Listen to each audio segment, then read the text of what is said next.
And without any further ado, I'll turn it over to Bruce Gentry. Okay, hi everybody. Welcome to, it's not the first, but one of a series of events in which we share with the world some of the results of our NEH Summer Institutes on Flannery O'Connor. And this may also be, to some extent, a preview for what's going to happen in Milledgeville this September when we're putting on a 4-day conference called Flannery O'Connor's Second Century, Looking Forward, Looking Back. The National Endowment for Humanities, bless them, is paying all the bills for the conference, so registration will be free. Anybody who wants to come, you should register, but we're not going to charge you the usual $150 for a conference in Milledgeville. Some names. Keynoters for the conference are Mark Jarman, Mab Segrist, Lisa Henriksen, and Karen M. Gravel. Among the established O'Connor scholars already scheduled to attend are Jordan Kofer, Robert Donahue, Christine Flanagan, Catherine Kreutzer-Laborde, Monica Carol Miller, Carol Schloss, and Erwin Strait. Among the Georgia College creative writers scheduled to present are Carrie James Evans, Alice Fryman, Sarah Gordon, Martin Lamon, Carrie Neville, Peter Selgin, and Chika Onigwe. Speaking of creative writing, at our house, we are currently celebrating the arrival of Alice's new book on the overnight train. A big box of them arrived yesterday, and we're just giddy around here. Okay. Deadline for proposals for the conference. I've gotten lots of space reservations already, to my amazement. Tammy gets all the credit for twisting the right arms to get room reservations this far in advance.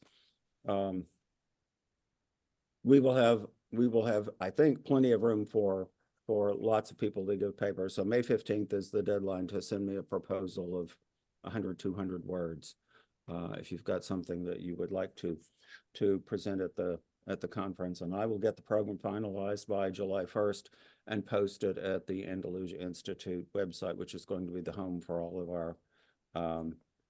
of our conference stuff. What else do I need to announce? Our next Zoom event, like this one, is going to be on March 14th. When Jack Love, there he is, and Carmine Palumbo will be talking about O'Connor and other creative people and interrelationships between O'Connor and these others. Look for email announcements, reminders, links, and such about that.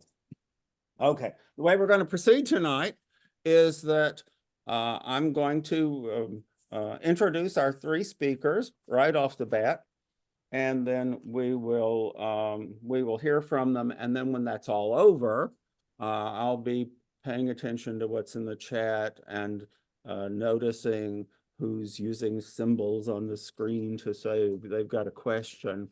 And we hope we have plenty of time for questions. Okay, here goes. Our first speaker is going to be Carole K. Harris, who is an associate professor of English at New York City College of Technology, which is part of the City University of New York.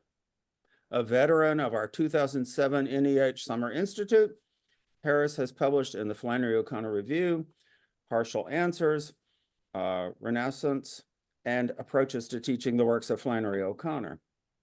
She's at work on a book, Talking Back, Maryat Lee and Flannery O'Connor on the Southern Code of Manners, and her presentation tonight is Gold Mine, Digging Out from Under the Maryat Lee Archive. Jesse Swan, a veteran of our 2023 NEH Summer Institute, is professor of English at the University of Northern Iowa, where he's taught since the last century. Yes, a lot of us can say that, can't we? We've taught since the last century. He has read and loved Flannery O'Connor for almost as long as he can remember, writing and then publishing on O'Connor for his master's. Swan moved into early modern studies, in which he publishes on the first woman to write an original play published in English, Elizabeth Cary, as well as John Milton, William Shakespeare, and others. Today, Swan will be drawing from his developing study of sex-positive readings of early modern and modern English literature, specifically discussing a sex-positive reading of O'Connor. Our third speaker is Jennifer Renee Blevins, who is presenting along with Swan. She's instructor of English at the University of South Carolina, where she took her PhD in 2020 and her MFA back in 2017. She's author of the award-winning memoir of Living and Loving Through the Trauma Generated by American Fat-Phobic Culture. That book is called Limited by Body Habitus, an American Fat Story, and of several studies of American literature and fat-negative culture, including studies of O'Connor. Today, Blevins will be speaking on a fat-positive reading of Revelation. And with that, I mean, all this intriguing possibilities here, I will turn it over to Carole Harris. Go, you're unmuted, right? Yes, go. Yeah, thank you. I'm so happy to be here. I'm just going to remind you of my title again, because I keep coming back to that. Gold Mine, Digging Out from Under the Maryat Lee Archive. So I'd like to introduce myself by saying that I attended the very first NEH Summer Institute entitled Reconsidering Flannery O'Connor back in 2007. I call it the gift that keeps on giving. Thank you, Bruce. My small group was assigned to special collections that very first week, and I used the time to read the back and forth correspondence between Flannery O'Connor and Maryat Lee. This reading planted a seed of curiosity in me about the surprising friendship between O'Connor and Lee, and set me on a trail to find out more about Lee. In October 2012, I flew for the first time from New York's LaGuardia Airport to Morgantown, West Virginia, to examine the Maryat Lee papers. Very few people have seen this collection, housed in the West Virginia and Regional History Center, which is the archival library of West Virginia University. I expected to stay 5 days. I ended up staying 2 weeks. This was because on my last day, Hurricane Sandy hit and made it impossible for me to fly back to New York. I scrambled to extend my contract for the small efficiency apartment I rented at the medical center complex provided for visiting professors like me. It had a linoleum floor and a single twin bed with a sagging mattress. The windows looked out over a vast parking lot that became packed with pickup trucks that first weekend, fans crowding in from every corner of West Virginia to attend a home football game. Go Mountaineers. I traveled daily by the PRT, or Personal Rapid Transit, a driverless transportation system. It's reminiscent of the Jetsons TV show, the only kind of its kind in the country, consisting of a series of glass tubes that connects the 3 campuses of the university. Taking the elevator to the top floor of the main library, I greeted the library staff as soon as the center opened.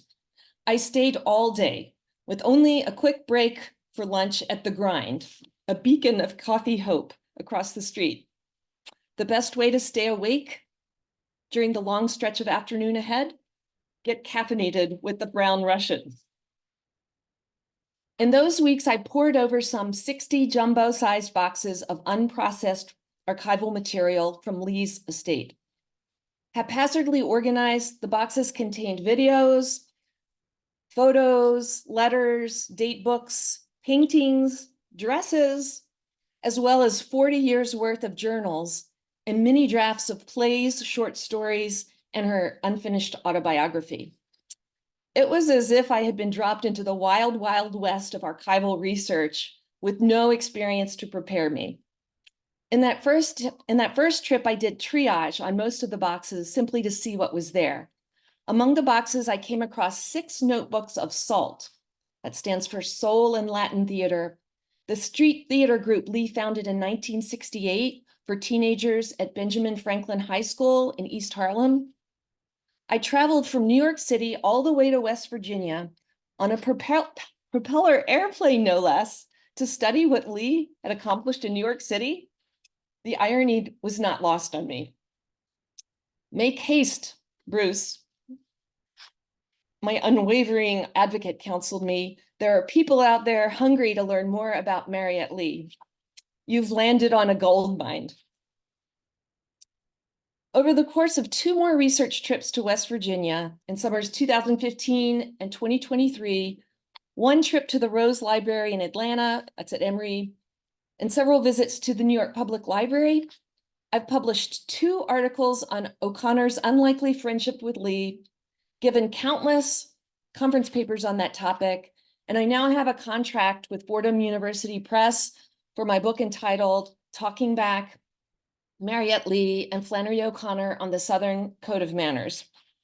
These writings have been labors of love, involving not only writing and research, but also grant applications, complicated travel itineraries, and missed vacations. Given that I have so little time to talk to you tonight, I'll give you just a few behind-the-scenes snapshots of my research hurdles. First, a little context. Each of the 3 trips that I made to the Maryat Lee papers in Morgantown, it coincided with the national crisis. So in October 2012, my visit coincided with Hurricane Sandy. June of 2015, it coincided with the mass shooting at Mother Emanuel AME Church in Charleston. And this past summer in July and August, it coincided with West Virginia University's President Gee putting several departments at WVU on the chopping block, an action which portends what may happen at other public universities in the United States like my own. Now to the research hurdles. Hurdle number 1, the chaos of the collection itself. Maryat was in the habit of starting but not finishing projects. For example, there are many intriguing fragments of her unfinished biography strewn across many boxes of the collection, as well as dozens of outlines and drafts of chapters of her unfinished book on grassroots theater. She drafted many versions of plays she wrote collaboratively, both for SALT, the street theater group in New York City with the teenagers, and also for Echo Theater, her grassroots theater she founded in West Virginia. Maryat died in 1989, and West Virginia University didn't receive her papers until 1996. In that span of time, the papers were stored in a barn in the back of her home in Lewiston, West Virginia. So it's amazing that we have as much material intact as we do. Until recently, the West Virginia and Regional History Center has not had the money to properly process her papers. So again, packed into over 60 boxes, her archive is at the same time unwieldy and incomplete. Hurdle number 2, there's no biography written about Lee. There's many biographies written on O'Connor, but there's no biography written on Maryat Lee, which would provide a blueprint for my research. There is an inventory for the papers, but it's very general and contains many mistakes. I would like to acknowledge here those who've given lengthy character sketches of Maryat Lee in their work on O'Connor. These would include Jean Cash, Sarah Gordon, Brad Gooch, and Georgia Newman, as well as those who've written about Maryat Lee's theater work. That would include William French and Anne Swedberg. Hurdle number 3, her journals pose a problem. Jean Cash, in her biography on O'Connor, calls Maryat an inveterate journal writer. The sheer number of Maryat's journals is daunting. If published, they would create volumes. At the same time, some of the journals that would have been most useful for me have gone missing. There are significant gaps in the years she knew O'Connor, 1956 to 1964.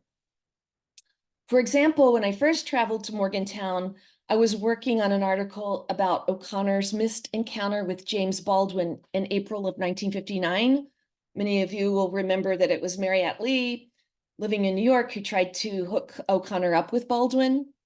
So my first line of business was to find and read Maryat's journals from around this time. On day one of my being there, what I found instead was a gap in the archive. One of Maryat's journals from part of 1959 had gone missing.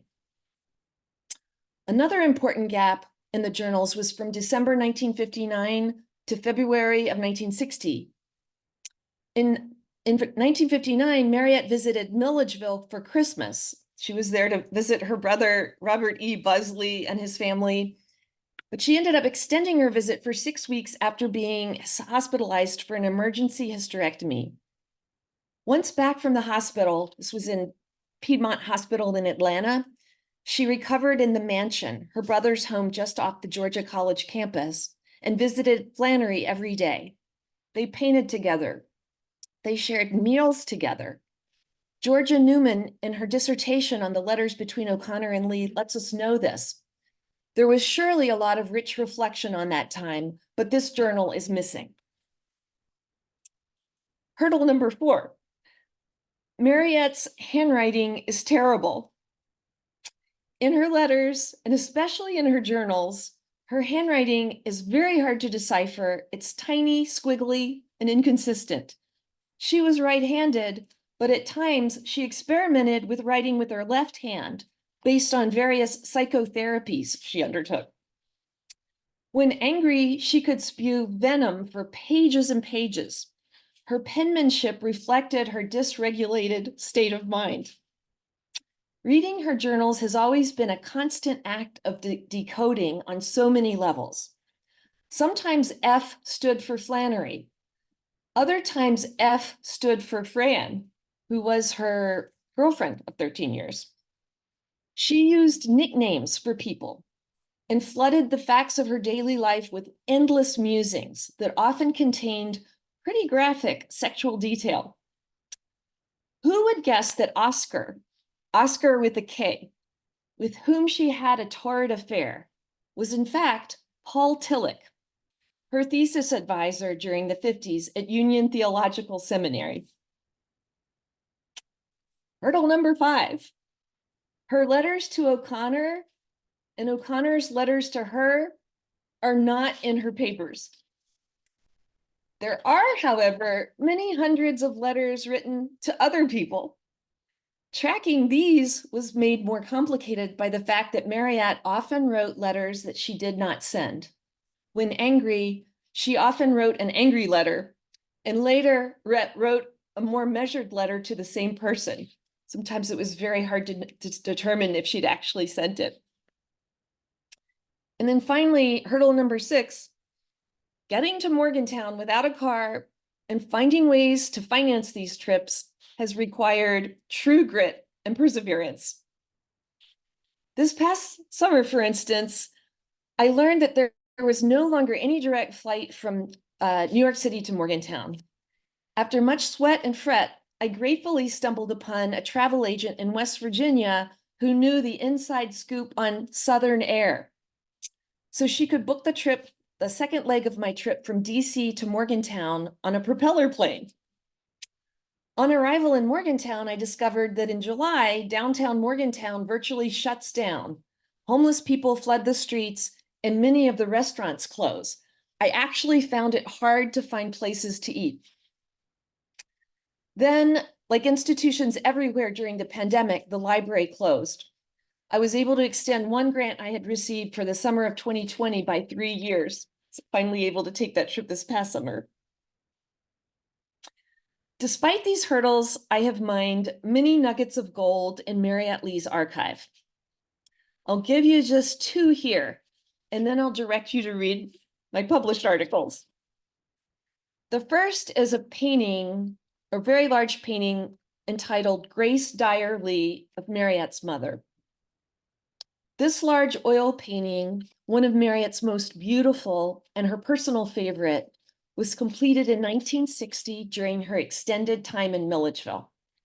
This past summer, I had it pulled from the cage of the archive and kept it propped by my side for a full week in the reading room. Over time, I learned that Maryat's mother had studied to be a professional singer, but she gave up her career once she married and had children. Maryat was one of 3, her youngest and her only daughter. She wrote obsessively about her mother in her journal and wrote countless letters to her, sometimes unsent, in which she resisted her mother's expectations. In 1965, at age 42, Maryat made a painful break with her mother, which lasted for 10 years. So based on that painting, I would encourage you to read my article that appeared in the 2018 Flannery O'Connor Review entitled The Pleasant Lady in Flannery O'Connor's Revelation, Maryat Lee Talks Back. And the painting, I was so pleased that Bruce chose it to be on the cover. The second, what I'm calling nugget, they happen to be Maryat's journals from 1975 to 1976. Because some of the earlier really crucial journals were missing, I had to find other places where Maryat talked about Flannery O'Connor. In 1975, Rosalie Walston was then the editor of the Flannery O'Connor Bulletin, and she invited Maryat to write an article about her friendship with O'Connor. This article, entitled Flannery 1957, was published in 1976. I landed on the idea of zeroing in on Maryat's journals from 1975 and 1976 to see what I would discover. Sure enough, in the year leading up to that article's publication, Maryat wrote extensively about the painful process of drafting her article, including her feelings about O'Connor. She finally arrived on an organizational plan, which was to center her story on that very first year of their friendship, focusing on their very first meeting. For that, she needed her letters to O'Connor.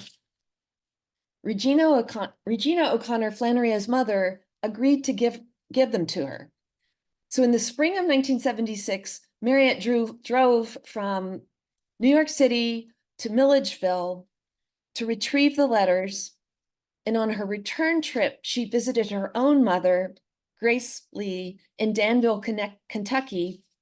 It was a reconciliation after those 10 years of break. Written over a decade after O'Connor died, Maryat's journal reflections in 1975 and 1976 give a poignant glimpse into what it was like for her to be Flannery's friend.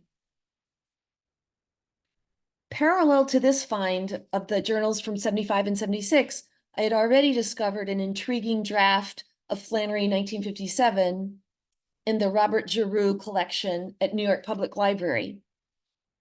This draft contains a long paragraph that is missing from the published article. It's a paragraph Maryat wrote about her night ride to Atlanta with Emmett Jones, her brother's black gardener, right after meeting Flannery for the first time. Reading this draft in conversation with her journal entries gave me the idea for another article. And that one just came out in the Flannery O'Connor Review this past year in 2023, entitled A Comedy of Politics, Maryat Lee's Night Ride to Atlanta, 1956. So in writing about Maryat Lee, this is a conclusion. In writing about Maryat Lee, some O'Connor scholars describe her as Flannery's flamboyant friend. I want to push back against this adjective as dismissive. By characterizing Maryat as flamboyant, O'Connor scholars are picking up on something which I do talk about here, Maryat's chaotic state of mind and the chaos of her life. But there's something important about Maryat Lee nonetheless. In fact, there's a lot of gold in her mind. Thank you.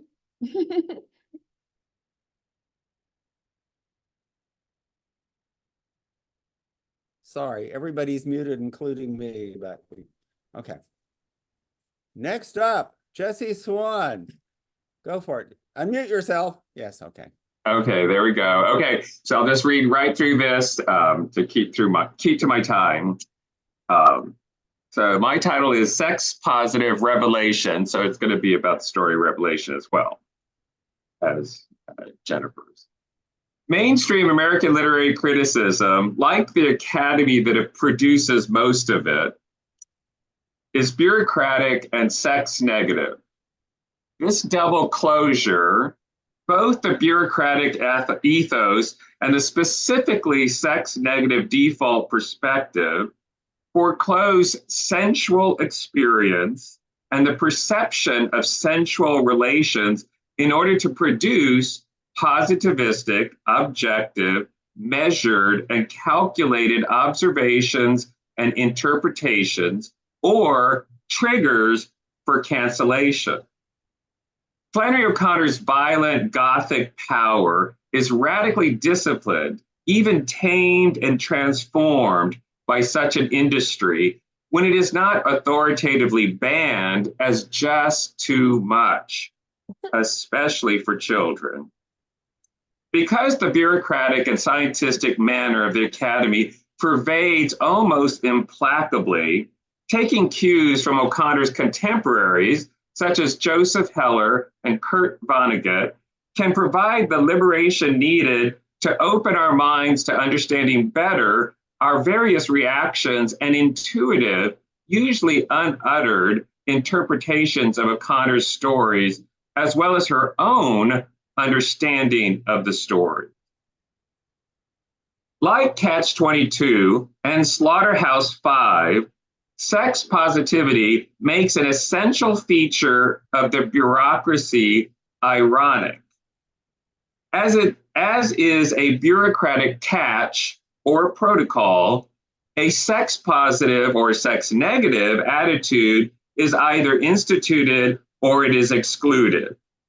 When instituted, it is simply executed, and accountability and merit are measured in the efficiency and completeness of the execution. Like the slaughterhouse in Dresden, sex positivity inverts the usual relation of subjects. Those being slaughtered are outside the house rather than inside, and those who are sex positive, just as those who are sex positive, are inside the authorized academy rather than outside. With sex positive protocols replacing the usual sex negative triggers, O'Connor's stories emerge both in fresh ways as well as in the ways O'Connor experienced them. For example, the sex scene of the story Revelation becomes not only visible, many readers wonder what the sex scene might be when thinking in the usual sex negative way, but also highly suggestive for both the secular postmodern reader as well as for the medieval Catholic reader. A sex positive interpretive vantage seeks opportunities for rewarding sensual pleasures. Disturbing sexual experiences and disturbing representations are understood to be suboptimal, but not because they are sexual, but because they fail to achieve the purpose of sexual behavior and activity.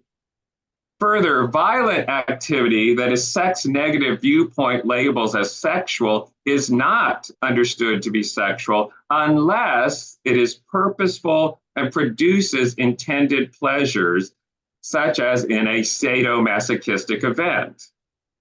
Although none of the following sex positive theorists and critics use the specific definition I have articulated here, and although none even call him or herself prominently or essentially sex positive, each writes much from such a basic vantage. And I'm just giving you some examples.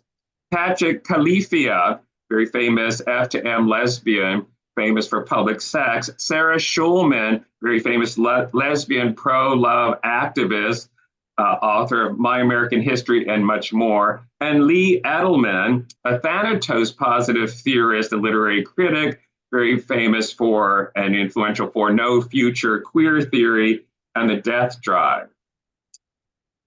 A sex positive reader can appreciate the merger of modern experience with pre-modern Catholic experience in the sex scene of Revelation. In perfect chiastic fashion, the sex positive reader feels sorry for Ruby Turpin for failing to have good sex, while the Catholic reader simultaneously feels pity for the woman desiring sex in order to escape the violent grace pressing down upon her. The sex scene begins when the Turpins get home from the doctor's office.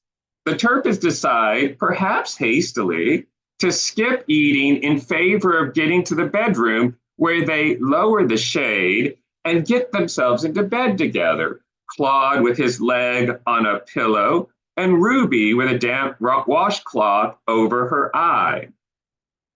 The scene ends in the climax, such as it is, with Ruby's demand for sex.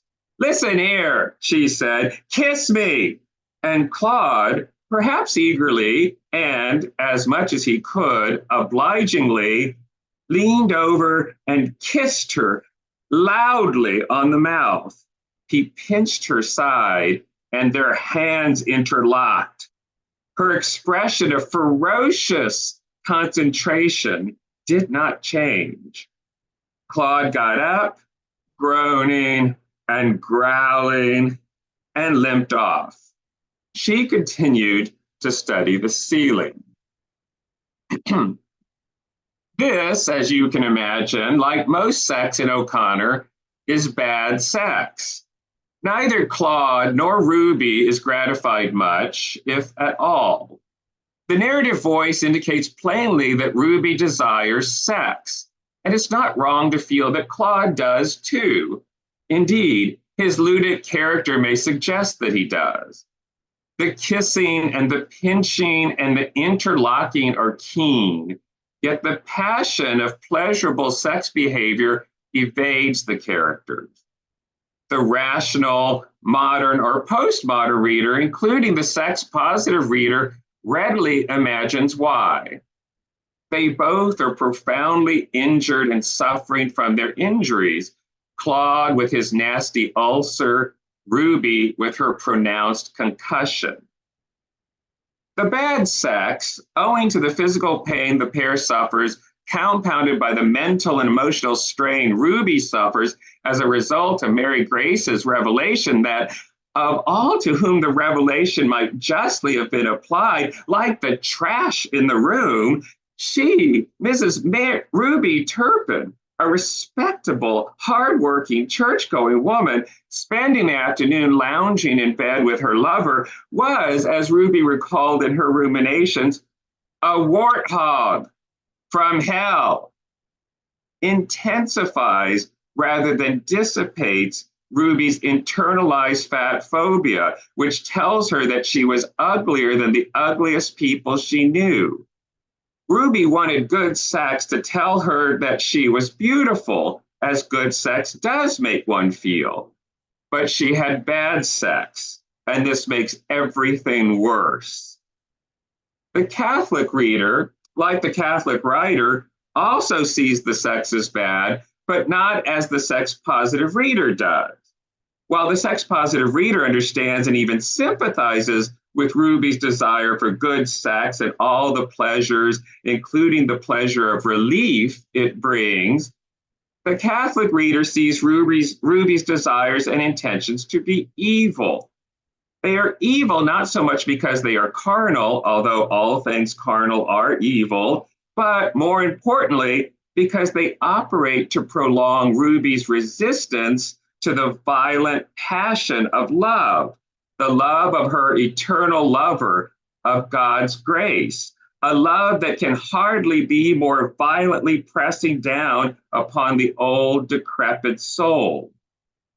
If she would give up and lean into being ugly in this world, being an old warthog, as well as the lowest of the low, lower than even the white trash she knew she'd reject Jesus offering her in favor of being a neat, clean, respectable Negro woman, herself but Black, she would be overcome with the pious splendor of an intensely suffering martyr.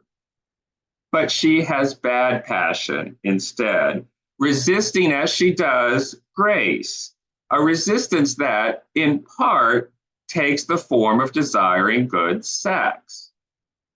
unlike the contemporary sex negative reader who just cancels the sex and when it is just too much to ignore, cancels the work or even the author, both the sex positive and the Catholic readers understand the ironies that quicken the passion. Bad they both feel, but for entirely different reasons. Just as they both feel the sex is bad, they both feel it could be good were Ruby to let go and lean into being ugly.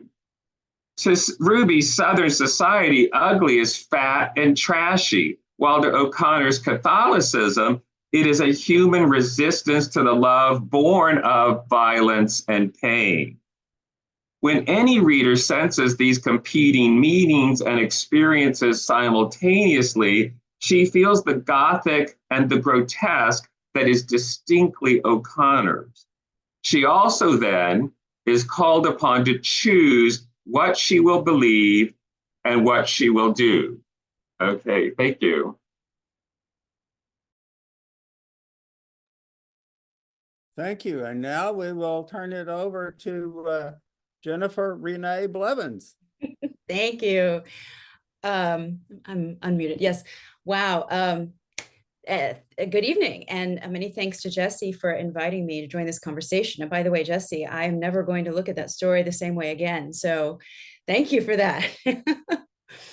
Okay, so yes, I'm Jennifer, and my areas of interest include representations of the body in literature, specifically the fat body, and mother-daughter relationships. So in this regard, Flannery O'Connor provides a rich tapestry to unravel. Tonight, I'm going to discuss a few of the ideas I present in my 2020 article titled, I Ain't You, Fat and the Female Body, which appeared in Tulsa Studies in Women's Literature. In the article, I use biographical information about O'Connor and a psychoanalytical framework to examine 3 of her stories. While my primary methodologies are the secular lenses of material feminism and fat studies, I also connect my arguments to O'Connor's theology at the end of the article, since, as Natalie Wilson notes, examining O'Connor's work through a purely secular lens is, quote, something that some have claimed is impossible. So my talk tonight is going to be a little biography, a little material feminism and fat studies, and a little dash of theology thrown in at the end. In my article, I discuss, the 3 stories I discuss are Circle in the Fire, Good Country People, and Revelation. And since Jesse's talk tonight centered on Revelation, I decided to focus on that story as well. But before we dive into that story, into Revelation, I'm going to begin by sharing some findings regarding O'Connor, Regina, her mother, and fat. As has been well established, O'Connor and her mother had a complicated relationship. Both O'Connor's fiction and her letters reveal a preoccupation with strong, overbearing mothers and their relationships with rebellious, disappointing daughters. While there are no one-on-one parallels between O'Connor and Regina in any of the stories, as Louise Wessling has pointed out, in at least 6 of her 31 published stories, O'Connor depicts a widowed mother who takes care of her, quote, large, physically marred girl, while also supervising a farm, and the daughter is usually portrayed as contrary and intellectual. So, sounds familiar, doesn't it? I argue that these fictional relationships take on new significance when examining the relationship between O'Connor and her mother, Regina. Similar to her characters, O'Connor's body and physical aesthetics became a point of conflict between herself and her mother.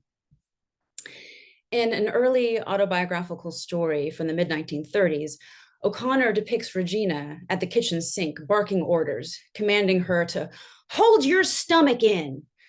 This indicates that Regina had already been instructing O'Connor to be concerned with her figure by the time she was 10 years old. At age 12, she wrote in her journal, R said I was clumsy, which suggests that Regina's criticism of O'Connor's physicality continued into adolescence. By the time O'Connor was an adult, returning home from a visit with Robert and Sally Fitzgerald in 1952, Regina was still monitoring her daughter's body. O'Connor writes, as soon as she saw me, my mama said, "Oh, you've gotten fat." A letter to Elizabeth and Robert Lowell 2 years later seems to suggest that O'Connor had internalized Regina's aversion to fat. She writes, "I didn't mean I was fat when I said I was disgustingly healthy. I'm not fat yet, but I don't have any room to grow. I just meant I don't look very intelligent." And 2 years after that, in 1956, she writes to her friend A, who we now know to be Betty Hester, "It's doubtful if there will ever again appear in my works anybody weighing over 92 pounds. Now, I don't love these fat women, but I do love Mrs. May, Mrs. Cope, Mrs. Hopewell, and Bailey's mother, all of whom are thin characters." Excuse me. Since so many of O'Connor's ugly women, to borrow Monica Carole Miller's phrase, are bright fat girls whose lives and dispositions mirror their authors, this seems to suggest that O'Connor may have viewed her own body as fat, or at least as large and unruly. I believe that the fact that so many of these characters are specifically fat or big and awkward signals that Regina succeeded in conditioning her daughter to believe that fat was tantamount to ugly, that body size was an integral aspect of female beauty. Therefore, this signals that O'Connor internalized the fat stigma that her mother and the rest of mid-century America enforced. In my article, when I discuss the bright fat girls in A Circle in the Fire and Good Country People, namely Sally Virginia and Joy Holga, I claim that the negative messages the daughters receive from their mothers about their fat bodies stymie their psychosocial development because the messages teach the girls that their bodies are abject. Additionally, I claim that the epiphanies in both stories plunge the characters further into the body.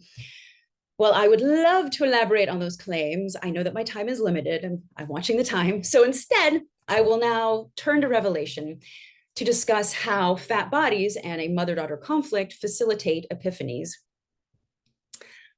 A great deal of attention, a great deal of critical attention has been paid to the revelation or epiphany that Mrs. Turpin experiences, but less has been ventured about the secondary mother-daughter characters that serve as a catalyst for that epiphany. In her great article about Maryat Lee and her mother, Carole Harris discusses these characters, the pleasant or stylish lady and Mary Grace. And by the way, Carole, I quote you and draw from your article in my article. Very good. I contend that for Mrs. Turpin, witnessing an uncanny experience between a mother and daughter unearths fears that had been previously repressed. Additionally, another smaller climax and epiphany, which precede Mrs. Turpin's, caused Mary Grace and her mother to reconnect at an unlikely moment. In the build-up to the first smaller climax in the story, when Mary Grace hurls her textbook at Mrs. Turpin, the tension between the pleasant lady and her daughter is palpable. While Mary Grace directs her furious glares at Mrs. Turpin, I argue that those glares have more to do with her anger and resentment towards her mother than they do with Mrs. Turpin. Seated right next to each other, yet psychically miles apart, Mary Grace and her mother use Mrs. Turpin as an intermediary for their problems with each other. The great extremes to which Mary Grace goes to disassociate from her mother, for example, her unattractive attire, her intentionally ugly disposition, and not to mention her attendance at a Northern liberal arts college, all of these factors signal her desire to individuate and separate from her mother. This process has clearly been difficult for the mother, who vents her frustration through passive-aggressive comments to Mrs. Turpin. After Mary Grace makes a, quote, loud, ugly noise through her teeth, like, I imagine, her mother's mouth grew thin and tight before she laments to Mrs. Turpin about an ungrateful girl who can never say a kind word to anyone, who never smiles, who just criticizes and complains all day long. Ironically, of course, the mother herself is criticizing and complaining about Mary Grace. It is noteworthy that the mother's diatribe is preceded by Mary Grace's loud, ugly noise through her teeth and her own mouth growing thin and tight. The two women seem to want to communicate their frustrations openly with each other, but the words that could possibly connect them cannot make it past their lips. Interestingly, this is the final exchange between the mother and daughter before Mary Grace hurls her textbook at Mrs. Turpin's head. Critics have typically read the book tossing as motivated by Mary Grace's anger at Mrs. Turpin for thanking Jesus for not making her white trash or black. But I propose that it is actually a response to the mother's passive-aggressive comments that immediately precede Mrs. Turpin's joyful Jesus outburst. Throughout the story, Mary Grace projects her resentment of her mother and her own self-loathing onto Mrs. Turpin, who serves as a double of both her mother and herself. In Mrs. Turpin's fat body, Mary Grace sees a potential future self reflected back to her. Mrs. Turpin's age and aggressively positive disposition also render her a stand-in for Mary Grace's mother. These parallels help explain why Mrs. Turpin felt like Mary Grace, quote, knew her in some intense and personal way, beyond time and place and condition. To Mary Grace, Mrs. Turpin embodies her mother's hypocrisy, the bigotry of the region she has tried to escape, and her own fat, abject body. Mary Grace hurls her book at Mrs. Turpin because she cannot throw it at her mother, the South, or herself. Once Mary Grace has been sedated after the attack, the energy between her and her mother changes. The protective shield that Mary Grace erected as a psychic barrier to her mother has been lowered, and it is here that O'Connor gives us glimpses of a recuperative moment of connection when the two women revert to a pre-verbal state. Holding Mary Grace, the mother sits on the floor with, quote, her lips pressed together. Again, the mother's tightened lips hold back her words. Mary Grace's fingers are gripped like a baby's around her mother's thumb, suggesting that she has regressed to an infantile state following the outburst. The fact that their connection and reconciliation is expressed bodily rather than through language is notable because it is reminiscent of Julia Kristeva's concept of the chora, the pre-linguistic communication between a mother and her infant prior to the child's acquisition of language. Indeed, in this brief period of connection following Mary Grace's outburst, neither mother nor daughter seems capable of communicating through language. O'Connor writes, until the ambulance came, the only sounds in the room were the tremulous moans of the girl's mother, who continued to sit on the floor. The two women are reconnected through their shared pain and dependence on each other, as well as through their suffering under, quote, male institutionalized power, as Harris argues in her article. Therefore, Mrs. Turpin facilitates a reconciliation for a mother and daughter who have grown unable to communicate. Back to Mrs. Turpin. Witnessing Mary Grace's violent outburst, followed by her intimate pre-edible exchange with her mother, triggers an uncanny experience for Mrs. Turpin, causing her to contemplate her eventual death later in the hog pen when she is back at her farm. And as this final scene of Revelation brings me to where I want to end tonight, which is to very briefly discuss how the insights of material feminism and fat studies converge with O'Connor's theology. In these stories, O'Connor's women are, quote, prophet freaks, experiencing epiphany by virtue of fat rather than in spite of it. The abject body plays a crucial role in the moments of grace that they experience. Although O'Connor associates fatness with unattractiveness in her portraits of characters like Sally Virginia, Joy Holga, and Mary Grace, this association seems to be more a reflection of the gender norms of the time than an attempt to demonize fat or moralize about these young women. By making her fat characters the medium for revelations, O'Connor pushes back against the containment and curtailment of the body that their disciplining mothers and society demand. And as a side note, in this way, I believe that O'Connor's fiction exceeds her own beliefs. I don't believe that this was intentional. Unable to escape the flesh, O'Connor's fat women ultimately find humbling vulnerability and transformative insight through their identification with abjection. Fat connects Mrs. Turpin with her hogs and allows her to identify with many different races and forms of disability and embodiment. In a letter to Maryat Lee, O'Connor noted that she liked Mrs. Turpin because, quote, you gotta be a very big woman to shout at the Lord across a hog pan. Though Mrs. Turpin is a very big woman in attitude as well as body, O'Connor expressly identifies size as one source of her metaphysical questing. The fat body itself becomes a medium for questioning the cosmos, for confronting God. This philosophical upheaval, seeing the body as a medium for insight rather than something to be shed on the way to the spirit, is central both to material feminism and O'Connor's Catholicism. And with that, I will end because I see that we only have 9 minutes left. So thank you very much. Thank you. What questions do we have out there? I see applause symbols. I'll ask a question. Everybody unmute. Carole, from your time looking at the Maryat Lee archives, do you think there are going to be any more publications?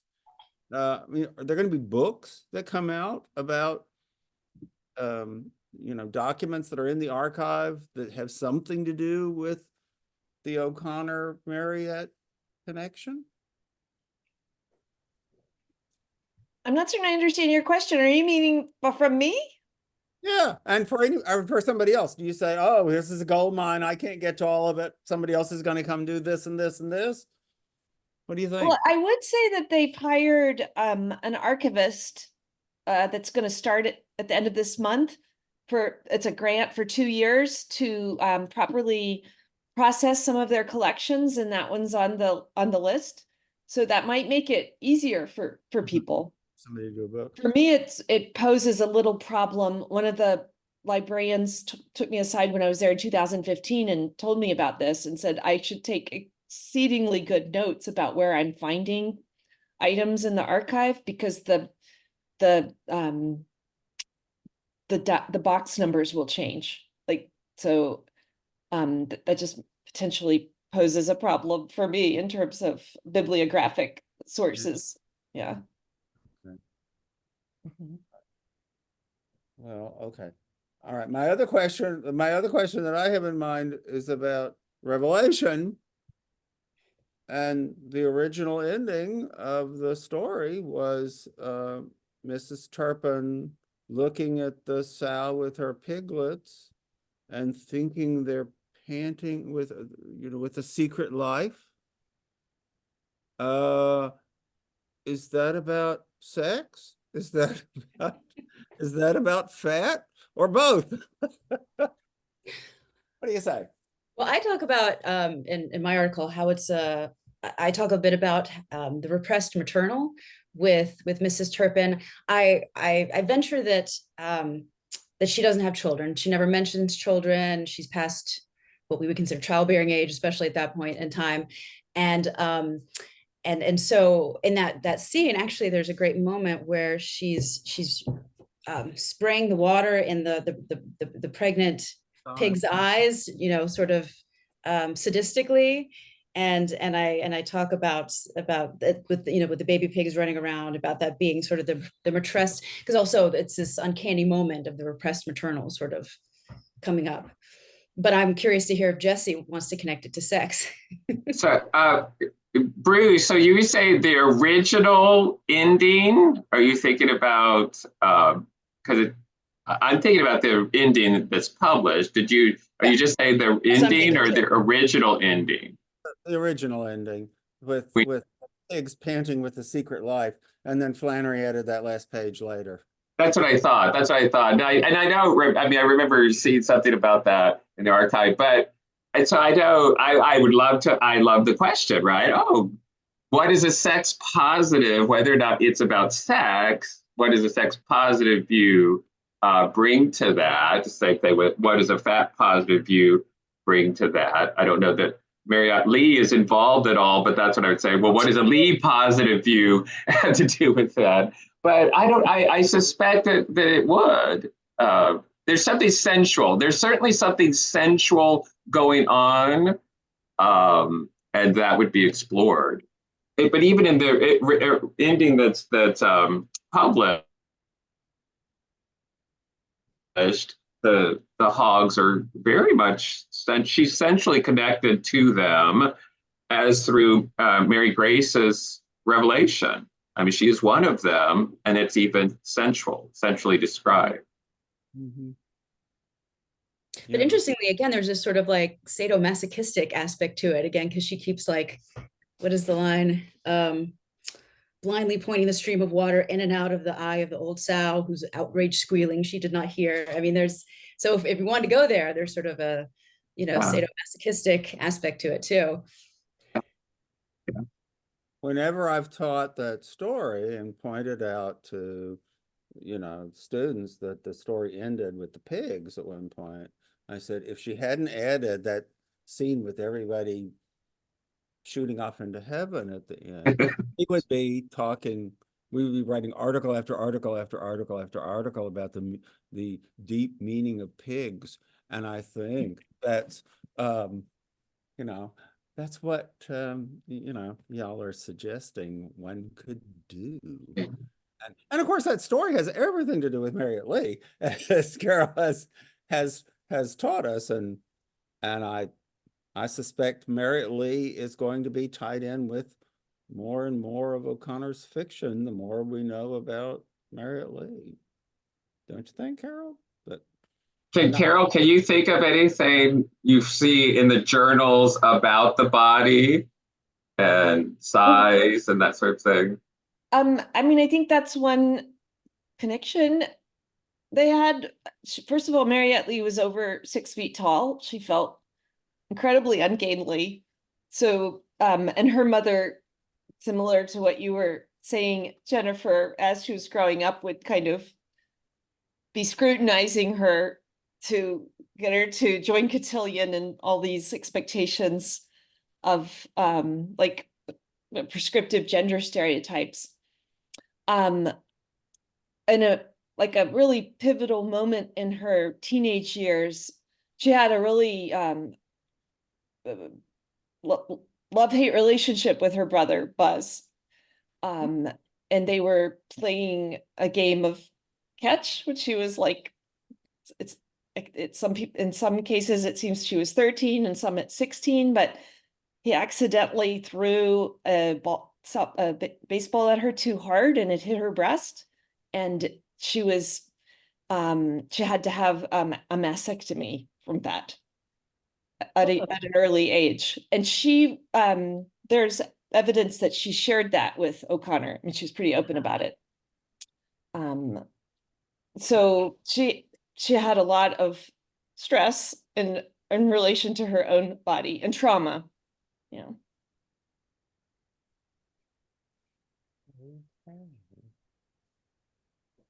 Well, I see we're just about out of time. Thank you very much for the presentations. I haven't put any pressure on these folks to commit to coming to Milledgeville in September to talk more about this, but I hope that will be possible. And I guess I should end with some more self-advertisement about the conference. Anybody who wants to get the official call for papers when it's ready, or the rough draft that I'm, spreading around from time to time, send me an email, bruce.gentry@gcsu.edu, or send me a mailing address, and I will send you an image on an email or a piece of paper here in the coming weeks, and we'll have big fun in Milledgeville this September. Thank you very much. This was very enjoyable, and we'll do this again. Next month and the month after that. Jordan, do you have anything you want to add before we call it a total success? No, other than we'll have the next issue of the newsletter coming out, and for Andalusia Institute, and we've got some good things on the horizon, some good announcements and whatnot. Everybody should get signed up for that. Bruce, thank you for organizing us. My pleasure. So much fun. Organizing, hurting you cats. Yeah. We'll do more of it. I love just being an audience. That's good. Yeah. Thank you all very much. Well, I'll see you again next month. Now that you're retired, Bruce, I always see you online. Yeah, right. We only see each other when we're in Zoom. You're always in your little Flannery. I hardly know he's on this. I know. Well, I am retired, so. I know. By the way, in case anyone's interested, the drugs